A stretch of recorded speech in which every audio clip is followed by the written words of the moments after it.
Okay, at 3.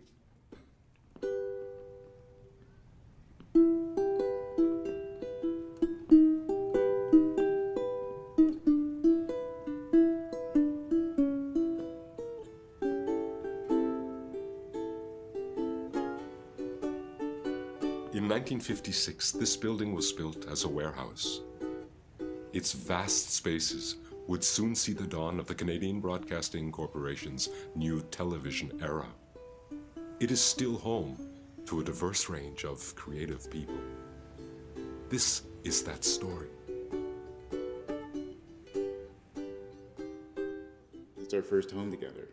We got married and then moved in together because we were together for 4 years before that now. We've been living here for 3 years. Yeah. We acquired this building in '56. It was originally put up because the seaway was going through at that time, and somebody had the bright idea that they need a big transshipment center for whatever. So this was a big warehouse building put up with that in mind. Now, as it happened, the CBC was looking for us a place to put all their design facilities and other aspects. So this seemed like the right place. So we leased the building and started to move in. The developer approached us in 1996 to purchase this many years prior to that, to redevelop this into an adaptive reuse residential complex. So they had seen our work in retail design and approached us to turn this into a really incredible loft unlike anything in the city. If you look at our building, we have 14-foot ceilings, which give you a special feeling when you're in the room. We have a special quality of lighting in every suite that's provided by the amount of window area and the glass band that goes around each floor. That's what a loft is. This is a true loft. We think that everyone will enjoy living here. It gives you a chance to live in perhaps a unique and different way, a very special way that's not provided by a typical building. 90 Sumach is, well, at first when you come in, the sense of grandeur and history and scale of physical space, but it also has a presence. It's like this strength of character in the building that you feel as soon as you walk in the lobby and into the different units. So there's that. It feels like sort of, I always feel like if we ever had like a natural disaster, we'd be safe. It's like a fortress. It feels like a fortress. All of a sudden, these photographs of the building's former vocation started going up all over the place in the hallways and the lobby. And there's that light from the old CBC lighting department, because of course this was a building that was full of creativity, full of creative people making television, the early years of television. And it's also where they stored the incredible sets and props that they made and collected. And I was heartened to think that they were reclaiming that as part of the building's history and part of the building's identity. I thought that was very, very cool. In the 90s, the late 90s, when we saw the building and the opportunity for a very unique property, we knew that this is where we wanted to be. Yes, it was derelict. We had no streetlights at the time. We're in a very sort of low-income housing neighborhood, or we're in a very low-income housing neighborhood. But we just saw something in the building that we thought, you know what, let's grow with this property because there's going to be growth. Also, it's on the east side of the city. The east side is much quieter as well. And so we really like that. And it's continued to be sort of a low-rise development. We don't have high-rise towers in front of us, so we have really this building, and we never will. No. So unobstructed views, which we knew would happen in the city as well. And yeah, we'll be here forever. Yeah, we're not going anywhere. To me, it's always been just a great neighborhood, and to see what's happened since then, and I do believe that we were a big catalyst to the whole rejuvenation of the neighborhood. It's been pretty amazing. A few years ago, there was a committee that was formed to do a makeover in the lobby. And in the discussions that the committee had, I was part of that committee at the time, there was a realization that there's no real presence of the history of the building. And we knew that the building was the CBC. Everyone knew that, but there was this sort of question mark of, well, why is it not present? And we felt that it was an important part of the building, and it was a real cultural significance. When you think about it, everything the CBC made in terms of their sets and wardrobe and props. Everything that was made for decades was made in this building.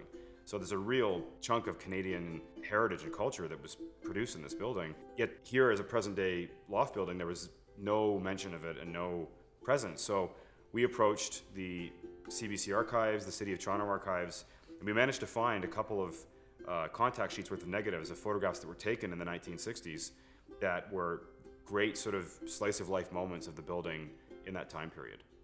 Before this committee, I did not know many people. I mean, I knew people, you meet people in the elevator, you meet people walking along the corridor, but many people hesitate to say hello, you know, even though you see them, you know how it is. They, should I say hello? Should I? But with the design committee, I think it was great because you get to know the people.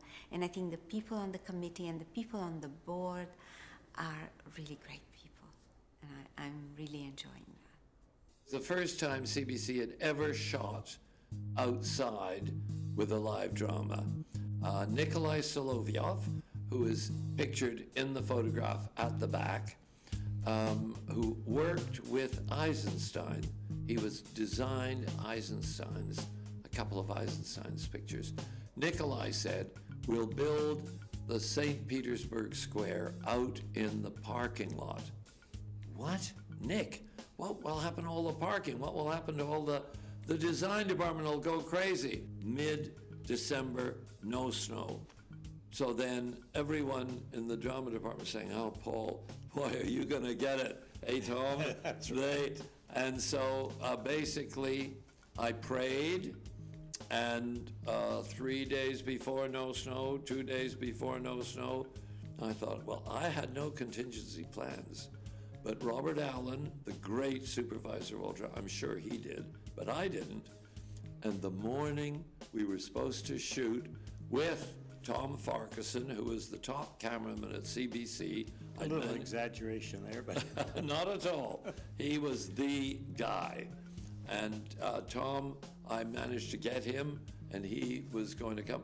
And that morning,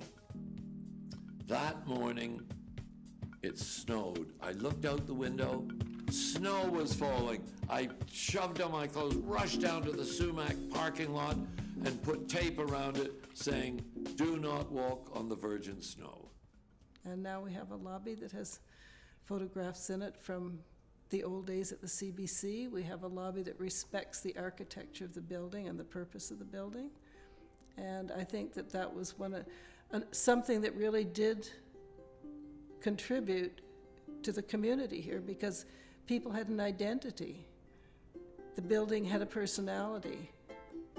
And the identity went with the history, and it went with the kind of people who live in the building. When I started as an assistant costume designer, my ambition at the time was to save up money for a couple of years and go to London and go back to working in the theatre. However, as I went on working for CBC, I realized that here I had the chance to work on a play by Schiller or Ibsen, because in those days the CBC was doing all of that. I used to do events, big events, and many times I used backdrops, you know, whether it was a forest or balloons or whatever.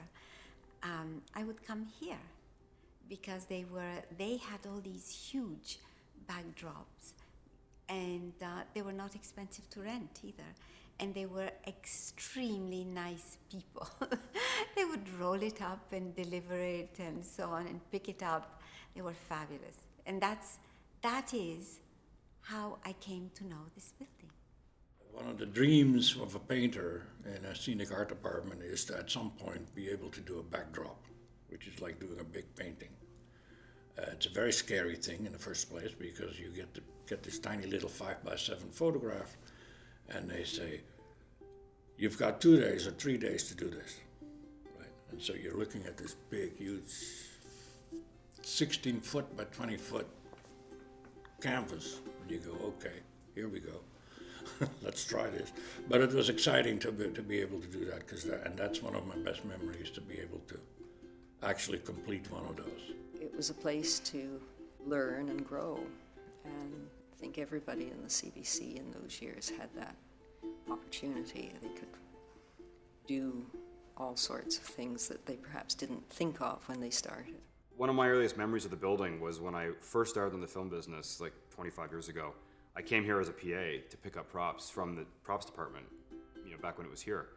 And so I knew then, and I was always aware early on of the building's energy, and kind of it was this sort of hubbub headquarters of all kinds of different crafts and comings and goings. I didn't know then, and how would I have known that I'd end up living here many, many years later.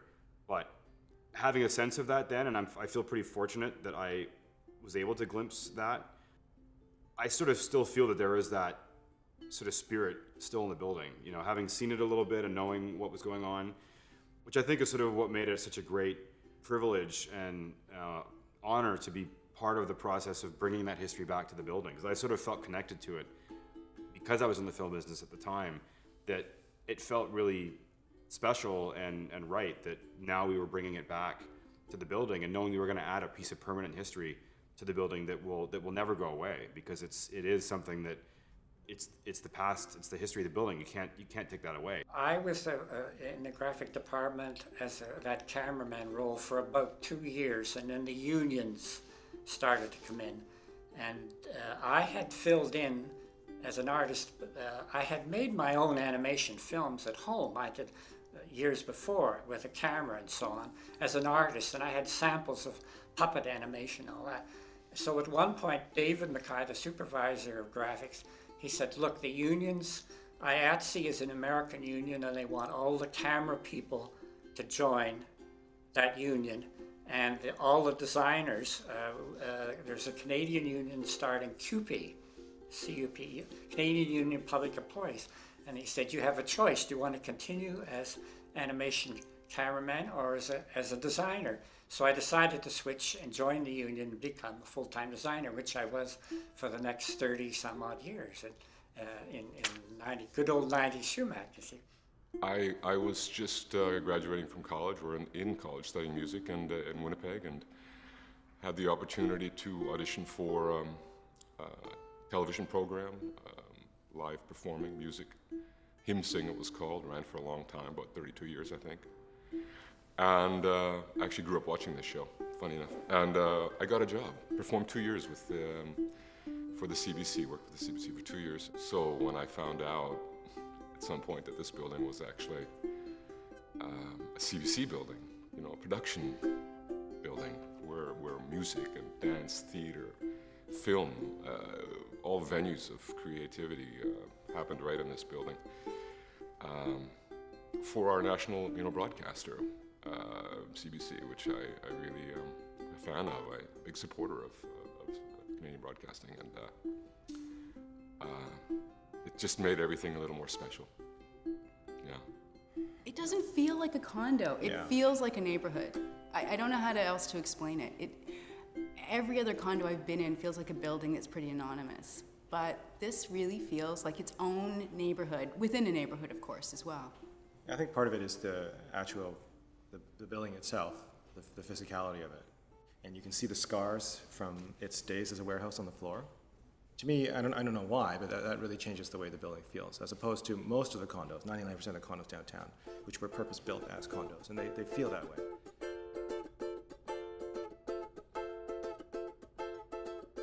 The ground floor was a shop operation, carpenter shop, paint shop, assembly area, and the shipping and receiving.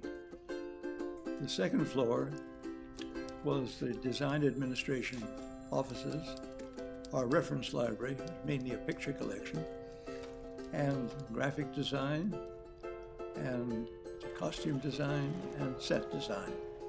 And smaller sections were estimating and processing. On the third floor, we had still photography, special effects, CBC stores, the CBC purchasing department.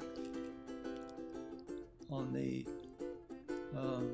fourth floor was all property warehouse, that is mainly furniture.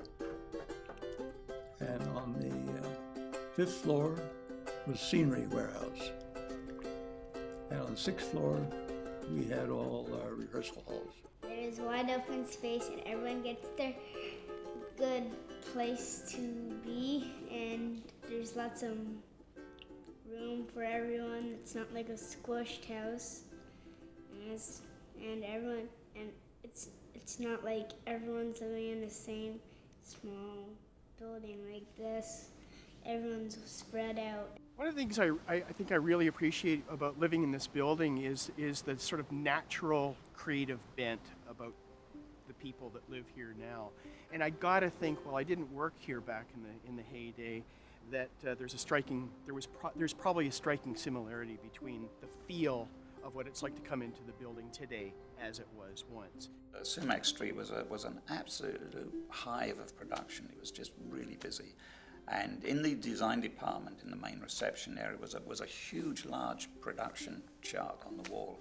And it had all the shows, film dramas, news sets, and variety. And the head of design was kind of busy trying to fit in, find designers that could work on these shows, and it was a bit of a nightmare of juggling, because us designers would come up and say, I don't want to work on that one, I want to do this one, can't you get me on this one? That was amazing. We'd all be viewing this board every morning to see what was coming up. In the city of Toronto in general, I think, can be very cold in terms of, other condo buildings and just running into strangers and making small talk. It doesn't have sometimes the qualities of a small town that you would like it to have. Even New York seems friendlier than the city of Toronto sometimes. But Sumach is a special place because it does have that friendliness. It does have that, you feel like you can call on a neighbor if you need help, or you're actually interested in asking how their day was when you see them in the lobby. It's nice. It's wonderful to walk in the front door when you come home from work and somebody's little kid comes and pushes the button to let you in and gives you a hug at the end of the day. Those are special moments. I got to know a lot of people that lived here a long, long time, and even if it's not kids, it's walking in the front door and somebody saying, hi Karen, welcome home, how was your day? And knowing everybody by name, and I think that's pretty special. There's glass boxes everywhere, they all look the same, and you come in this building and there's nothing else like it in the city. It's just a great place. I don't feel like I'm in a condo. I think these residences are unique in that they are lifelong living spaces. They're not like the transient type feel that you get from typical condos. It's one of those buildings that it'll change, but bones will never change. It's, I think the people that it attracts will never change.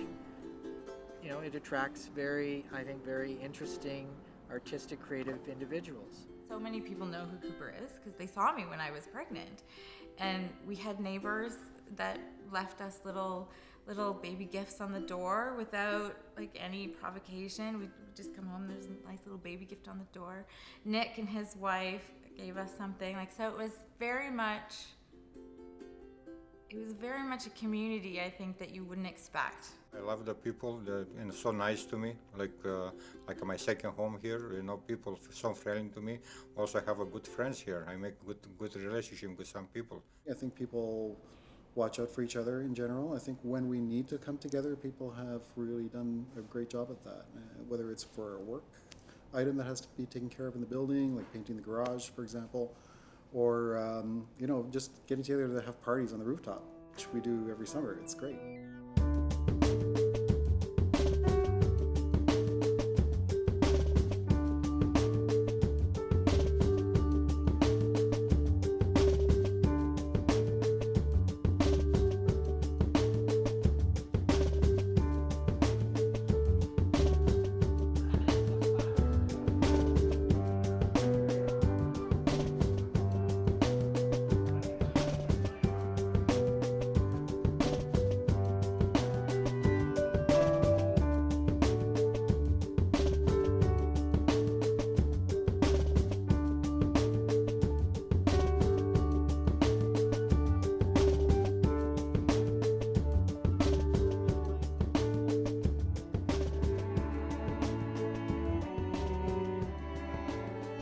It was in props, but it was the design people who did it, had threw me a huge baby shower. And it was like something out of a movie because they had all these big pieces they brought in from props with, you know, high chairs and overstuffed animals and you know, toy soldiers that were like 6 feet high and things from different shows. And it was just hysterical. And guys came and the girls came, and it was really, I was very touched. You know, I was very humbled, and it made me cry. There's a fairly good percentage of the people that live here have been here since day one, since the building was converted. And I think that sort of adds a sense of home, because people aren't coming and going that much. Yeah, there's units that sell every so often, but not that much. You know, there's a real core group of people that have been here for a long time. And if they're not original, they've been here for almost the whole time. And they have no plans of going anywhere. They're here for the long haul. And I think when there's that kind of solid base of people that stay in one place, I think that affects the entire vibe of the whole place. It's more like home. It's not so much a revolving door of people coming and going that you don't know. You might see them and then they disappear. They're people that you know, and they're here. And if they do leave, it's a big deal. You know, there's a party to say goodbye to them. You don't see that everywhere else. Lately, unfortunately, it's been a lot of funerals. We get together for funerals because a lot of them are passing on. But just the talent and the energy, everybody was so keen, and they worked so hard, and it was fun, you know? It wasn't like working.